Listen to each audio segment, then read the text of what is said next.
All right, first thing you're going to want to do is, of course, jack up truck, put it on jack stands right in front of that cross member. Is usually a really good spot for doing your front end work. I usually keep it as low as possible, and then I'll take and pull the tires off here in a second. Okay, now that tires are off, be a good time to also, inspect brakes and all that stuff, because I'm probably gonna do a brake job while this is all done. But now that the tires are off, you can take and drop your front axle down.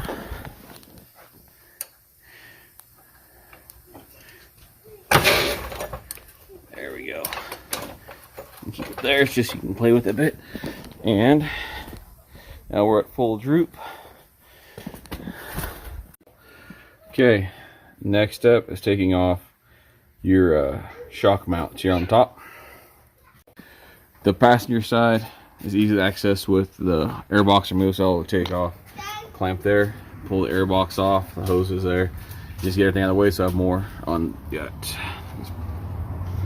there. So yeah, I'll just take and pull everything off to have easier access to the top of that shock. Okay, so once you get the air box removed, the access, or the frees up a lot of access for your top mount here. So once those are done, you will be taking off your, starting on this side, your bottom shock mount. So this is a 21 millimeter here. You have an access through the front right there for a socket, and then it looks like there might be room on the bottom. I don't know if you need it for a wrench on the other side. If not, you can probably wiggle it through the top here to get a wrench on it. Okay, so it's a really tight spot here. Your 1/2 inch extension is not really going to want to fit inside there. I don't have anything going from a 1/2 to a 3/8, but got everything loosened up for the most part, which is fine. I just can't get the damn thing to come all the way out, so I'm gonna use my impact here. So if I can't, oh, I'm sorry, there you go. I can't walk it out. There we go. Hope that was caught on film. That's how I did it. All right, I just let it drop all the way. Okay, now you should be able to just pull shocks out, just like that. Okay, so one last thing on the shock tower here, you have a your vent line that comes up here and it clips right here. It's just a little clip, steel clip. Sorry, there you go. That's it. Make sure it stays attached, or just do like I do and pull it off, I guess. I'll put it back on once it's there. I pull it out. Just worm it out. I'll need 2 hands for this.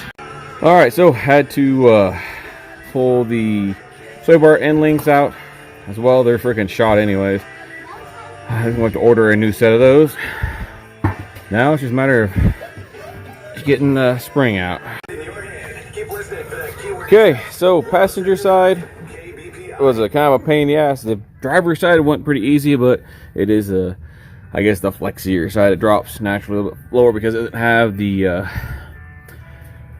axle. Oh, sorry, it's kind of a pain in the ass. The axle side connection for the track bar and for your drag link, so it does bind a little bit more. So I dropped everything out. This is the only jack I had laying around. I was able to put it between the axle and the frame here, and just using the impact, spread it out. This might be interesting, trying to get that 2-inch spacer in there. Probably have to get some coil spring compressors. See how it goes. Okay, just a quick comparison between the upper control arms. It's definitely a lot beefier. Bushings were already starting to oblong out a little bit, but yeah, that's much nicer bushing. Definitely a lot stouter. I mean, it's probably twice the weight of that one, and you can see those are centered, and then that is offset. So let's get these thrown in. Well, battery crapped out on me again, or crapped out on me last night, so I went ahead and just got the control arm put on. Both of them are in. Pretty straightforward. I'll kind of talk through on the other side a little better. But woke up to more snow this morning, so I get to freaking work in the wet, and we gotta go through and clean the snow off this morning. Middle of April and still snowing. We're just getting snow I'm talking about. Alright, let me get this thing cleaned up, and hopefully I'll stop dripping on my head. Okay, let me talk through a couple of things on this side. So, getting to, I'm trying to see that one there. This one here is going to be a little difficult. This is your top mount for your top control arm on the frame side. This is going to be a 15 millimeter. I use socket. You're gonna have a hard time getting through because I don't know if I can shit it to see, but right there is a, I might see it from here. There we go. There's the your O2 sensor, and it's right in the way, so you're not gonna have room for impact. I was able to get my air ratchet up there and be able to use that, but a regular ratchet is probably gonna, if you don't have that, will work. Just be a little more effort. Broke loose pretty good. So this is a 15 millimeter on this side. The mount on the other side, probably can't see, is a 21. That right there is a 21, as is the one on the reverse side. These all came in pretty on the lowers. This is both our, I don't know the metric side, I don't have that high, so it's a 15/16 is what this one is. The rear one is a 21 on the inside and a 15/16 on the nut on the outside. Once you get, these are a little bit longer. To get it on, adjust your cam tensioner all the way to the back. Will give you a little bit more room to play with. You'll get the control arm once you get bolted up. Bring it back in, and one thing you need to make certain is to make sure that you have your you mark where your caster was set at on this cam nut or cam bolt, so that you can return it to where it was previously. And of course, after all said and done, go get it aligned professionally, unless you can do it yourself. Okay, one additional note on, if you have a Power Wagon, you're going to have to remove this front skid to get this lower bolt out, or at least drop the furthest passenger side mount and loosen the ones here and towards the driver's side, so you can drop it down, because that bolt won't come out with the skid plate in its normal spot. Okay, side by side comparison of the stock lower control arm and the new Metal Cloak. See there, we got nice little bend in for tire clearance. This of course straight, much beefier. Probably, I don't know, about 50% heavier. Again, the good Kevlar DuPont bushings, normal rubber. And of course, these are rebuildable, I guess replaceable. They don't actually rebuild the bushings, send you a new one.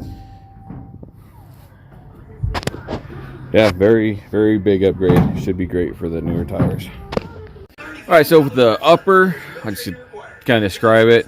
You have to work the axle up and down, getting it the bolts out, release tension, loosen tension, and to get everything all the way out, you'll want to take and turn your cam, or when getting the new one in, loosen up your lower control arm bolts, and then turn your, I'm trying to think here, I'm going to turn your cam all the way to the back. It'll pull it out.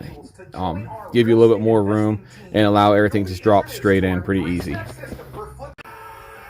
All right, another tip here for getting this longer control arm in. Again, just move your caster adjuster to pull it to where it's all the way to the front like this, and it'll give you a little bit more room, and your control arm will slide right up in. And it's just a matter of getting it kind of nailed in with just gonna adjust it back and forth, trying to get it in there.